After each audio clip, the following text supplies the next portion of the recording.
আমরা যখন বিশ্ববিদ্যালয়ের শিক্ষার্থীদের ম্যান্ডেট পেয়ে প্রতিনিধিত্ব করার সুযোগ পাবো, সবার আগে আমরা শিক্ষার্থীদের যারা হলে সিট পাবে না তাদের জন্য আবাসনের ভাতার ব্যবস্থা করা এবং হোস্টেল ভাড়া করা, সেই কাজটা আমরাও করবো। বিশেষত যদি আমরা বলি আমাদের হলগুলোতে যে আবাসন সংকট, সেই আবাসন সংকটগুলো কৃত্রিম সংকট, সেই আবাসন সংকট দূর করার জন্য আমরা সবার আগে কাজ করব। এখন আবাসন সংকট তো আমি দূর করতে পারবো না, সেটার জন্য আমাকে একটা দীর্ঘমেয়াদী পরিকল্পনা গ্রহণ করতে হবে। দীর্ঘমেয়াদী পরিকল্পনার অংশ হিসাবে শিক্ষার্থীদের যেন আবাসন সংকট দূর হয়, হল নির্মাণ পর্যন্ত আমাদেরকে সময় দিতে হবে, সেই রোডম্যাপ আমরা তৈরি করব।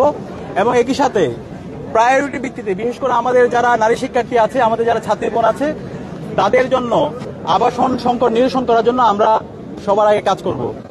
এক্ষেত্রে বিশ্ববিদ্যালয় প্রশাসনকে আমরা 1 বছর আগে সংস্কার প্রস্তাবনা দিয়েছিলাম এবং সেখানে আমরা বলেছি আমাদের যে সমস্ত বোনেরা তারা ফার্স্ট ইয়ারে সিট পায় না, আমরা তাদের জন্য হোস্টেল ভাড়া করবো, এটা বিশ্ববিদ্যালয় প্রশাসনের দায়িত্ব।